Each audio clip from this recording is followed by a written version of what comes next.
one of the most emotionally wrenching decisions made by the British government during World War II was its decision to relocate its children out of urban centers to locations where the risk of bombing attacks were low or non-existent. Called Operation Pied Piper, millions of people, most of them children, were shipped to rural areas in Britain, as well as overseas, to Canada, South Africa, Australia, New Zealand, and the United States. Almost 3 million people were evacuated during the first 4 days of the operation, making it the biggest and most concentrated population movement in British history. Evacuation took place in several waves. The first came on the 1st of September 1939, the day Germany invaded Poland, and 2 days before the British declaration of war. Over the course of 3 days, 1.5 million evacuees were sent to rural locations considered to be safe. Evacuation was voluntary, but the fear of bombing, the closure of many urban schools, and the organized transportation of school groups helped persuade families to send their children away to live with strangers. Evacuation was a huge logistical exercise which required thousands of volunteer helpers.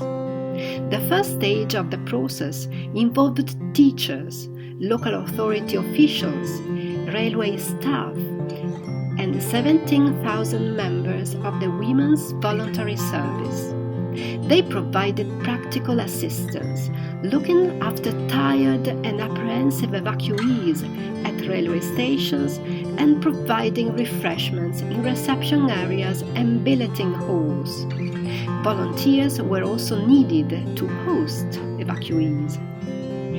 Children were evacuated from cities across Britain. Parents were issued with a list detailing what their children should take with them when evacuated. These items included a gas mask, a change of underclothes, night clothes, plimsolls, spare stockings or socks, toothbrush, comb, towel, soap, face cloth, handkerchiefs, and a warm coat. The children were well equipped for their journey, but many families struggled to provide their children with all of the items listed. Evacuees and their hosts were often astonished to see how each other lived. Some evacuees flourished in their new surroundings. Others endured a miserable time away from home.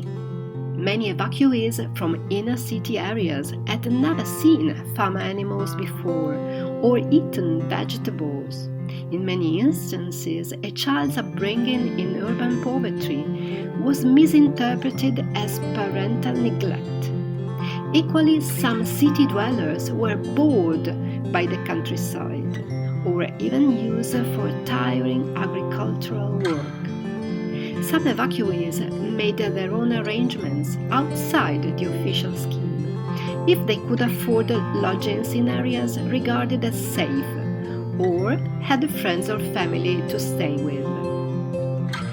Many stately homes in the English countryside were given over for use as nursery schools or homes for young children evacuated from cities across the country. By the end of 1939, when the widely expected bombing raids on cities had failed to materialize, many parents whose children had been evacuated in September decided to bring them home again. By January 1940, almost half of the evacuees returned home. The government urged parents to leave evacuees where they were, while the threat of bombing remained likely. Additional rounds of official evacuation occurred nationwide in the summer and autumn of 1940. Following the German invasion of France in May-June and the beginning of the Bliss in September. Evacuation was voluntary and many children remained in the cities. Some stayed to help, care for, or support their families. The German V-weapon attacks on cities in the east and southeast of England, which began in June 1944, prompted another wave of evacuation from these areas.